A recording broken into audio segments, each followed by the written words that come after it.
આપણે આપણું પ્રકરણ 4 જે છે ગાણિતિક અનુમાનનો સિદ્ધાંત એની શરૂઆત કરી હતી, રાઈટ? અને જોયું હતું કે કોઈ પણ તમને ગાણિતિક અનુમાનના સિદ્ધાંતનો ઉપયોગ કરીને કોઈ પણ રિઝલ્ટ તમારે સાબિત કરવાનું હોય તો તમારે મેઇન 4 સ્ટેપ ફોલો કરવાના, રાઈટ? સો હવે એ જે સ્ટેપ આપણે જોયા હતા એને એક્ઝામ્પલમાં આપણે કઈ રીતે યુઝ કરી શકીએ અને કઈ રીતે તમારે રિઝલ્ટ સાબિત કરવાના છે એની વાત કરીએ, રાઈટ? સો સૌથી પહેલા આપણે જે ફર્સ્ટ લેક્ચરમાં જે એક્ઝામ્પલ જોયું હતું એની વાત કરીએ તો શું હતું કે n પ્રાકૃતિક સંખ્યાઓનો સરવાળો, રાઈટ?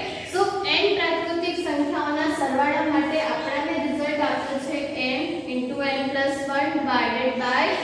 2, રાઈટ? બેઝિકલી આનો યુઝ મેં તમને પહેલા બી કીધું હતું કે ધારો કે તમારે 1 થી કરીને 50 સુધીની સંખ્યાઓનો સરવાળો કરવાનો છે, રાઈટ?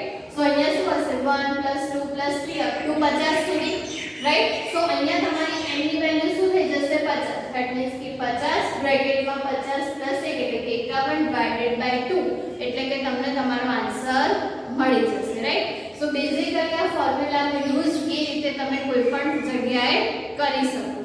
ઓકે, સો બે ત્રણ એવી કેટલીક ફોર્મ્યુલાઓ છે જે તમારે કાયમ યાદ રાખવાની એઝ અ સૂત્ર, રાઈટ? જેવી રીતે તમે સૂત્ર યાદ રાખો છો એવી જ રીતે આ બધા જે ફોર્મ્યુલા આપણે અમુક જોઈશું એ તમારે યાદ રાખવાના. સૌથી પહેલા તો તમારે પ્રથમ n પ્રાકૃતિક સંખ્યાઓનો સરવાળો, પછી અયુગ્મ સંખ્યાઓનો સરવાળો, રાઈટ? પછી તો કે સંખ્યાઓના વર્ગ, ધેટ મીન્સ કે પ્રાકૃતિક સંખ્યાઓના વર્ગનો સરવાળો, રાઈટ? આ બધા કેટલાક સૂત્રો છે જેનો આપણે આગળ ઘણા બધા ચેપ્ટરમાં ઉપયોગ કરીશું, રાઈટ? સો આ બધી વસ્તુઓને તમારે એઝ અ સૂત્ર યાદ રાખવાનું. બધા જ રિઝલ્ટ નહીં પણ હા અમુક રિઝલ્ટનો આપણે ઉપયોગ કરીશું. એવી જ રીતે બીજા આપણે તમને સ્વાધ્યાયમાં બી આપણે જોઈશું કે તમે શ્રેણી માટે અને શ્રેણી માટે જે સૂત્રો યુઝ કરો છો એ બી આપણે આ જ મેથડથી પ્રૂફ કરી શકીએ, રાઈટ? સો બેઝિકલી આ મેથડ શેની માટે છે તો કોઈ પણ સૂત્ર તમને આપ્યું છે એ સૂત્રને પ્રૂફ કરવા માટે, રાઈટ? અત્યાર સુધી તમે લોકોએ ખાલી સૂત્રનો ઉપયોગ કર્યો છે, આમાં તમારે શું કરવાનું છે એનો પ્રૂફ કરવાનું છે, રાઈટ? સો સૌથી પહેલા સ્ટાર્ટ કરીએ. સો મેં તમને કીધું હતું એમ કે સ્ટાર્ટ આપણે ક્યાંથી કરવાનું તો કે જે વિધાન આપ્યું છે એને તમારે p ઓફ n ધારી લેવાનું, રાઈટ? સો સૌથી પહેલા તમારે એ વસ્તુ લખવાની કે ધારો કે આપેલ વિધાનને p ઓફ n થી દર્શાવીએ, રાઈટ? આ બધી જ થિયરી ડિટેલ તમારે દરેક સમમાં લખવાની રહેશે, રાઈટ? ધારો કે આપેલ વિધાનને p of n દ્વારા દર્શાવો, રાઈટ? સો તમે એને p of n દ્વારા દર્શાવશો તો તમારી પાસે શું થઈ જશે, ધેટ ઇઝ કે p of n શું થશે તો કે 1 + 2 + 3 up to n is equals to n + 1 divided by 2, right? આટલું લખ્યા પછી આપણે જોયું હતું કે આપણે શેની માટે રિઝલ્ટ સાબિત કરવાનું છે તો કે પ્રથમ ઘટક માટે, રાઈટ? જ્યારે તમે નેચરલ નંબરની વાત કરો છો ધેટ મીન્સ કે પ્રાકૃતિક સંખ્યાઓની વાત કરો છો તો પહેલો ઘટક કયો હશે 1, રાઈટ? સો સૌથી પહેલા આપણે શું કરીશું n = 1 માટે, રાઈટ? સો n = 1 માટે તમારે શું જોવાનું છે કે આ વિધાન સાચું છે કે નહીં.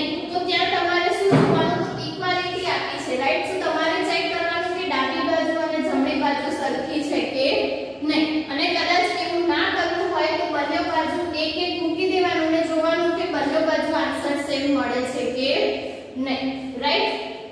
અહીંયા તમે જોશો તો 1 થશે પહેલું ઘટક, n = 1 એટલે એક જ ટર્મ, રાઈટ? સો 1 = ઇક્વાલિટીમાં તમે 1 મૂકશો તો ત્યાં તમને શું મળશે 1 + 1 divided by 2 that means કે 2 divided by 2 is equals to 1. સો મળ્યું આપણને 1 is equals to 1. તો એને આપણે શું કહી દઈશું જે સત્ય છે, રાઈટ? therefore આપણે શું કહી શકીએ કે p of 1 સત્ય છે. તો અહીંયા આપણે બે સ્ટેપ કમ્પ્લીટ કર્યા. ફર્સ્ટ કે એને p of n થી દર્શાવવાનું. કેમ દર્શાવવાનું? બીકોઝ આપણે પછી બધા step p of 1 p of k અને p of k + 1 માટે રાખીએ છીએ, રાઈટ? સો આ દર્શાવવું બહુ જરૂરી છે.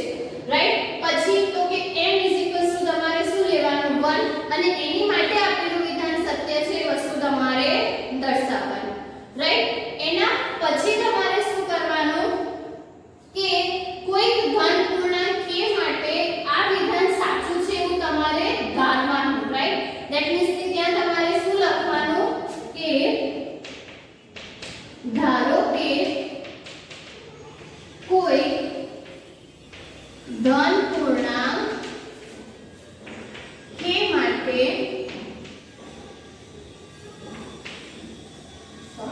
આપેલ વિધાન સત્ય છે,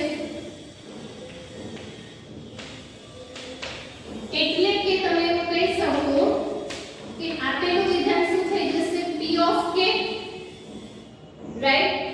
તો p of k શું થશે તો કે n ને k થી રિપ્લેસ કરવાનું, રાઈટ। સો અહીંયા તમને શું મળશે 1 + 2 + 3 up to k is equals to k plus 1 divided by 2, right? આ કેવું ધારી લીધું છે આપણે સત્ય છે, રાઈટ। સો આ વસ્તુ સાચી છે એવું તમારે માની લેવાનું અને આને કહી દો equation number 1, right. That means કે 1 થી કરીને k સુધીનો સરવાળો આપણને શું મળશે k plus 1 divided by 2। હવે તમારે સાબિત શું કરવાનું છે કે k plus 1 માટે આપેલું વિધાન સત્ય છે, રાઈટ। સો હવે આપણે શું સાબિત કરીશું?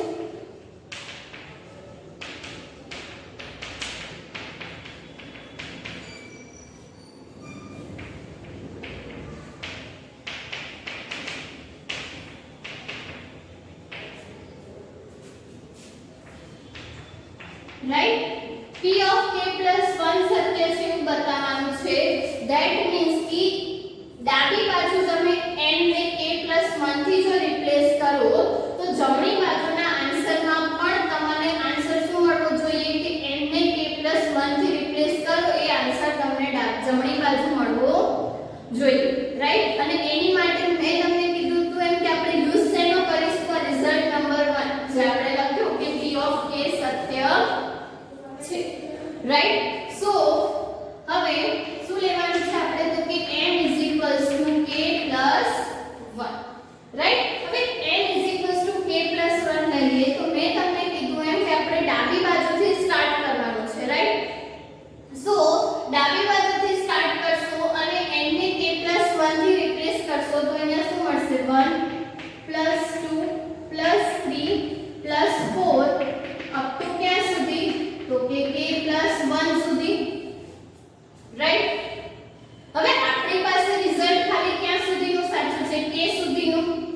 હવે આપણાને ખબર છે કે તમારી જે આ લાસ્ટ ટર્મ છે એના આગળની તમે ટર્મ લખશો તો એ k હશે, રાઈટ। જેવી રીતે તમે 1 થી 10 લખો છો, રાઈટ, તો 10 થી પહેલાની ટર્મ શું હશે 9, ઓકે। સો એવી જ રીતે અહીંયા છે કે 1 2 3 4 k plus 1 સુધી છે તો એનાથી આગળની ટર્મ શું હશે k, જેવી રીતે n છે એનાથી આગળની ટર્મ n minus 1 હશે, અહીંયા k plus 1 છે તો આગળની ટર્મ કઈ હશે k। તો આ જ વસ્તુને આપણે આવી રીતે લખી શકીએ 1 plus 2 plus 3 up to k plus 1, right. હવે શું કરો તમે આ બંનેને અલગ અલગ પાર્ટમાં જુઓ, આ તમારું એક બ્રેકેટ અને આ k plus 1 તો એઝ ઇટ ઇઝ, રાઈટ। સો 1 થી કરીને k સુધીનો સરવાળાનો રિઝલ્ટ આપણી પાસે છે શું છે તો કે k plus 1 divided by 2। તો 1 નો ઉપયોગ કરીને આપણે 1 થી કરીને k ના સરવાળાનો આન્સર શું લખીશું અહીંયા k plus 1 divided by 2, right. અને આ k plus 1 as it, right. તમારે આ બંને વસ્તુને અલગ અલગ પાર્ટમાં જોવાની છે। તો 1 થી કરીને k નો સરવાળો આપણને ઓલરેડી આપી દીધો છે અને k plus 1 તમારે એઝ ઇટ ઇઝ લખવાનું છે। યુઝ શેનો કર્યો તો કે એક પટ્ટી જે આપણે ધાર્યું છે એનો આપણે અહીંયા યુઝ કરવાનો છે, ઓકે। હવે તમે ધ્યાનથી જોશો તો અહીંયા જો તમે k ને n ને k plus 1 થી રિપ્લેસ કરીએ, રાઈટ, ધ્યાનથી જોજો તો અહીંયા તમને શું મળશે k plus 1, n ને k plus 1 થી રિપ્લેસ કરશો તો k plus 1 ધેટ મીન્સ કે k plus 2 અને divided by 2। ઇન શોર્ટ જ્યારે આપણે આનું સિમ્પ્લિફિકેશન કરીએ તો આપણને આન્સર આ મળવો જોઈએ, રાઈટ। સો આન્સર તમારે પહેલા એટલા માટે લખવાનો કે તમારે હવે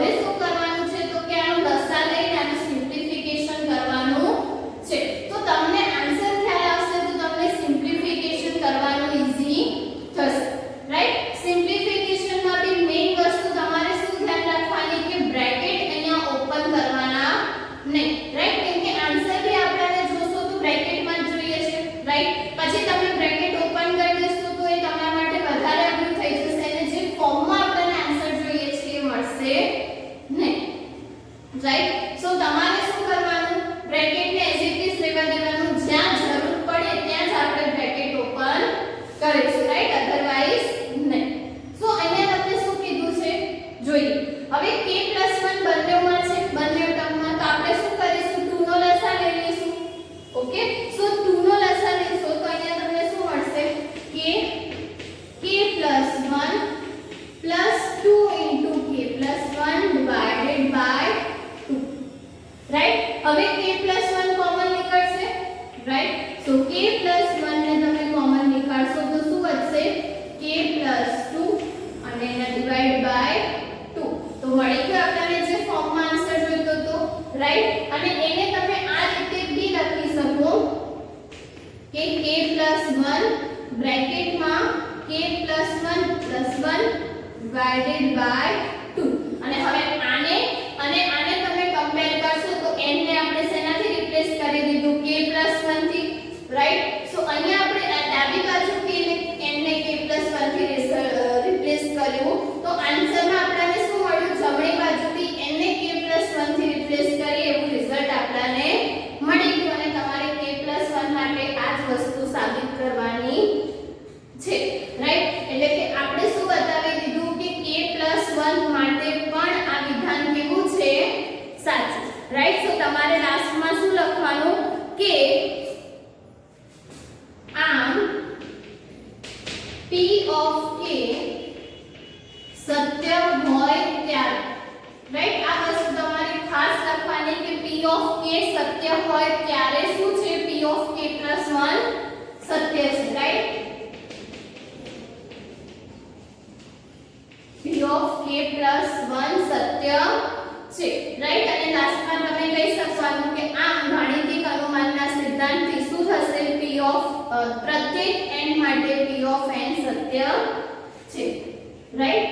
આમ ઓકે, હું શોર્ટમાં લખું છું ગાણિતિક અનુમાનનો સિદ્ધાંત એટલે કે PMI, રાઈટ. મેં તમને પહેલા જ કીધું હતું કે ઇંગ્લિશમાં એને શું કહેવાય, પ્રિન્સિપલ ઓફ મેથેમેટિકલ ઇન્ડક્શન. તો શોર્ટ ફોર્મ યાદ રાખશો તો બી વાંધો નથી, રાઈટ. સો આમ PMI પરથી P of n સત્ય છે for every n belongs to, that means કે બધા જ n belongs to n માટે p of n કેવું છે, સત્ય, રાઈટ. સો હવે તમે જ્યારે કોઈ પણ સમ કરો 4th ચેપ્ટરનો તો આટલી પ્રોસેસ તમારે કરવાની છે, રાઈટ.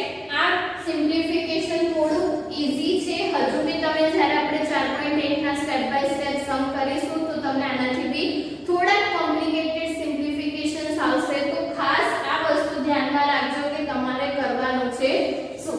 આ બે સ્ટેપ ઈઝીલી થઈ જશે, રાઈટ. p of 1 માટે બી તમે ઈઝીલી કરી શકશો. p of k તો જસ્ટ તમારે ધારવાનું છે કે વસ્તુ સાચી છે. તમારે ધ્યાન શેમાં રાખવાનું છે, k+1 માં. ઇન શોર્ટ જ્યારે બી તમે k+1 લખશો તો એના આગળની ટર્મ શું હશે, કે તમારે યાદ રાખવું હોય તો એ રીતે બી રાખી શકો. અહીંયા જે લાસ્ટ ટર્મ હશે એ તમારી આનાથી આગળની ટર્મ થશે. આ તો કદાચ n છે કે k છે, રાઈટ. જ્યારે તમે અયુગ્મ સંખ્યા લખશો તો છેલ્લી ટર્મ બદલાશે, રાઈટ. કોઈ સંખ્યાના સ્ક્વેર લખશો અથવા તો આપણે 4.1 માં જોઈશું કે તમારી લાસ્ટ ટર્મ છે એ બદલાતી જશે, રાઈટ. અને એના અકોર્ડિંગ તમારે ચેન્જીસ કરતું જવાનું છે. ગોખવા માટે નથી કહેતી પણ યાદ રાખજો કે આનાથી આગળની શું ટર્મ હશે, અહીંયા જે લાસ્ટ ટર્મ હશે એ. તો કેવું છે કે તમને સિમ્પ્લિફિકેશનમાં ઈઝી થઈ જશે. આગળની ટર્મ તમે જે બી લખશો એવું જે બી રિઝલ્ટ મળશે એના ઇઝ ઇક્વલ્સ ટુ આન્સર આપણે ધારેલો હશે એ તમારે અહીંયા લખવાનો અને last term as it is, right. અને પછી તમે વસ્તુ લખી દો, પછી તમારે ખાલી શું કરવાનું, એનું સિમ્પ્લિફિકેશન. અને મેં કીધું એમ કે જે બ્રેકેટ તમને આન્સરમાં જોઈતા હોય એને ક્યારે મલ્ટીપ્લાય કરતા નહીં. જેમ તમે બ્રેકેટ મલ્ટીપ્લાય કરશો એમ આન્સર વધારે અઘરો આવશે અને ફરીથી તમારે જો આ ફોર્મમાં આન્સર લખવાનો થશે તો એ તમારા માટે વધારે ડિફિકલ્ટ થશે, રાઈટ. સો થોડુંક લખવામાં ધ્યાન રાખજો. આપણે હજુ એક એક્ઝામ્પલ જોઈએ તો તમને એનાથી વધારે ખ્યાલ આવશે. કે ધારો કે તમને લોકોને કહી દીધું છે, ઓકે, તમારે રિઝલ્ટ જોવું હોય તો તમે એવું જોઈ શકો, રાઈટ, કે 1.2 1 લખી શકીએ, રાઈટ. જ્યારે તમે 2 નો સ્ક્વેર લખો છો તો 4 થશે અને 4 ને આપણે 1 + 3 લખી શકીએ, રાઈટ. એવી જ રીતે 3 સ્ક્વેર ધેટ મીન્સ કે 9, રાઈટ. સો એને આપણે 1 + 3 + 5 લખી શકીએ. ઓકે. સો આ રીતે તમે દરેક પ્રાકૃતિક સંખ્યાના વર્ગ લખશો, રાઈટ. અહીંયા 1 ની બી જરૂર નથી, ઓન્લી 1 સ્ક્વેર છે, રાઈટ. તો દરેક પ્રાકૃતિક સંખ્યાના વર્ગને આપણે અયુગ્મ સંખ્યાઓના સરવાળા તરીકે લખી શકીએ, રાઈટ. સો આના પરથી જ એક સૂત્ર તમને લોકોને આપેલું છે કે જ્યારે બી આપણે અયુગ્મ સંખ્યાઓનો સરવાળો લઈશું તો એનો આન્સર આપણને શું મળશે? n², right. ધેટ મીન્સ કે 1 + 3 + 5. હવે અયુગ્મ સંખ્યાઓ છે એટલે એની છેલ્લું પદ કેવું હશે? તો કે 2n - 1, રાઈટ. તમને ખબર છે યુગ્મ સંખ્યા માટે 2n અને અયુગ્મ સંખ્યા માટે 2n - 1. સો 2n - 1 શું થશે? n², right. આ રિઝલ્ટ આપણને આપેલું છે ને આપણે એને સાબિત કરવાનું છે. તો સેમ પ્રોસેસ જે આપણે હમણાં કરી એ જ કે તમારે શું કરવાનું છે? તો તમારે જો પહેલા તો સ્ટાર્ટ ક્યાંથી કરવાનું? તો કે એને p of n લઈ લેવાનું, right. So p of n લેશું તો 1 + 3 + 5 up to 2n - 1 = n² and belongs to n. તો આ થઈ ગયું તમારું p of n, રાઈટ. હવે તો કે n = 1 માટે તમારે રિઝલ્ટ સાબિત કરવાનું છે, રાઈટ. સો અહીંયા બી પહેલું પદ શું થશે? તમારું 1, એટલે કે n = 1 લેશું તો 1 થી સ્ટાર્ટ થશે, રાઈટ. RHS માં શું છે તમારી પાસે? તો કે 1 નો સ્ક્વેર = 1 જે સત્ય છે, રાઈટ. ધેટ મીન્સ કે p of 1 કેવું થશે? સત્ય. એના પછી તમારે શું કરવાનું છે? તો કે p of n ને સત્ય ધારી દેવાનું છે, right. So p of n ને તમે સત્ય ધારશો તો તમને શું મળશે? કે 1 + 3 + 5 up to ક્યાં સુધી જવાનું તમારે? 2k - 1, right. સો તમને આન્સરમાં શું મળશે? k², right. હવે k માટે આપણે ધારી લીધું તો હવે આપણે શું જોવાનું છે કે k + 1 માટે વિધાન સત્ય છે કે નહીં, રાઈટ. સો જે પ્રોસેસ આપણે પહેલા કરી હતી k + 1 માટે એ જ તમારે ફરીથી કરવાની છે, રાઈટ. તો સેમ પ્રોસેસ તમારે શું પહેલા કરવાનું કે ડાબી બાજુથી તમારે સ્ટાર્ટ કરવાનું, રાઈટ. સો ડાબી બાજુથી સ્ટાર્ટ કરશો અને k ને k + 1 થી રિપ્લેસ કરશો તો તમને ટર્મ શું મળશે? અહીંયા જોશો તો 2n, રાઈટ. અને n ને k + 1 થી રિપ્લેસ કરશો તો આવું કંઈક થશે 2 * k + 1 - 1, રાઈટ. ધેટ મીન્સ કે 2k + 2 - 1, રાઈટ. આવું કંઈક થશે 2k + 2 - 1 ધેટ મીન્સ કે શું થઈ જશે? 2k + 1, right. એટલે કે જ્યારે બી તમે n ને k + 1 થી રિપ્લેસ કરશો અને ડાબી બાજુ લખશો તો તમને શું મળશે? 1 + 3 + 5 up to ક્યાં સુધી? તો કે 2k + 1 સુધી, રાઈટ. હવે 2k + 1 આપ્યું છે અને અયુગ્મ સંખ્યાઓ છે, રાઈટ. સો 2k + 1 ની આગળની ટર્મ કઈ હશે? 2k - 1 obviously, right. સો આનાથી આગળની ટર્મ તમારે લખવી હશે તો શું મળશે? 1 + 3 + 5 up to 2k - 1 plus 2k plus 1, right. n ની જગ્યાએ કે k ની જગ્યાએ કોઈ પણ કિંમત મૂકીને જોશો તો તમને કન્સિક્યુટિવ 2 ટર્મ્સ મળશે, રાઈટ. એક પછીની એક તરફ. ધેટ મીન્સ કે 2k + 1 અયુગ્મ છે, એનાથી આગળની અયુગ્મ સંખ્યા તમારે લખવી છે તો એને તમે કઈ રીતે લખી શકો? 2k - 1. હવે તો કે 2k - 1 સુધીનો સરવાળો ધેટ મીન્સ કે 1 થી કરીને 2k - 1 સુધીનો સરવાળો શું છે આપણી પાસે? k², રાઈટ, એટલે કે આ જે ટર્મ છે એની જગ્યાએ આપણે શું લખીશું k² અને છેલ્લી term as it is 2k + 1.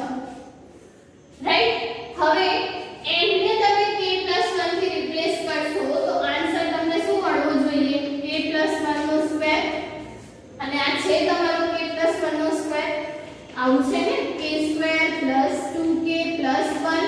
That means કે અહીંયા તમને શું મળશે? આ k + 1 નો હોલ સ્ક્વેર, પહેલા પદનો વર્ગ પ્લસ 2 ગુણ્યા પહેલું બીજું પદ પ્લસ બીજા પદનો વર્ગ. રાઈટ, સો મળી ગયું તમને કે ડાબી બાજુથી આપણે સ્ટાર્ટ કર્યું હતું n ને k + 1 થી રિપ્લેસ કરીને, અને જમણી બાજુ તમને લોકોને મળી ગઈ. ધેટ મીન્સ કે p ઓફ k શું છે? p ઓફ k સત્ય હોય ત્યારે p ઓફ k + 1 પણ કેવું છે? સત્ય છે. રાઈટ, અને એટલે આપણે કહી શકીએ કે p ઓફ n પણ સત્ય છે, બધા જ n belongs to n માટે. રાઈટ, સો દરેક સમમાં તમારે આ જ મેથડ કરવાની છે. જસ્ટ થિયરી ક્વેશ્ચન જેટલો છે, વચ્ચે જેટલા સેન્ટેન્સીસ લખવાના છે, લાસ્ટમાં જે સેન્ટેન્સ લખવાના છે, દરેક સમમાં તમારે કોમન આવશે. રાઈટ, એ તમારે દરેક સમમાં લખવાના રહેશે. ઓકે, સો આ વસ્તુ તમારે ધ્યાનમાં રાખવાની, કઈ રીતે પ્રૂફ કરવાનું એ બી. ઓકે, સો આ રીતે તમને એનાથી આગળની ટર્મનો બી ખ્યાલ આવવો જોઈએ. રાઈટ, ઓલરેડી તમે ટર્મ્સની ઘણી બધી વાર 10th સ્ટાન્ડર્ડ સુધી બી કરી છે. ઓકે, અને અયુગ્મ સંખ્યામાં લાસ્ટ 2k + 1 હોય તો અહીંયા 2k - 1, એવી રીતે કદાચ k + 1 હોય તો k - 1, એવી રીતે જેટલા સમમાં આપણને જરૂર પડશે આપણે જોઈશું કે એનાથી આગળની ટર્મ કઈ હશે. અને અધરવાઇઝ ના ખ્યાલ આવે તો મેં તમને કીધું એમ k માટેમાં જે લાસ્ટ ટર્મ હશે એ અહીંયા એનાથી આગળની ટર્મ હશે, અને એ ટર્મ માટેનો આન્સર તમારી પાસે ઓલરેડી હશે. અહીંયા તમે એવું લખી શકો કે 1 પર. રાઈટ, સો આટલી વસ્તુ તમારે ધ્યાનમાં રાખવાની છે કોઈ પણ સમ તમે PMI થી સોલ્વ કરો ત્યારે. રાઈટ, સો આ થઈ ગયા બેઝિક એક્ઝામ્પલ્સ ની વાત. નેક્સ્ટ વિડિયો થી આપણે આપણો જે સ્વાધ્યાય 4.1 છે એના કેટલાક सम्स ની વાત સ્ટેપ બાય સ્ટેપ કરીશું. ઓકે, સો આઈ હોપ તમને મેથડમાં ખ્યાલ આવ્યો હશે. ઘરે જાતે એની પ્રેક્ટિસ કરજો. ઓકે, જેટલી વાર પ્રેક્ટિસ કરશો એટલું તમને વધારે સારી રીતે એમાં ખ્યાલ આવશે. ઓકે.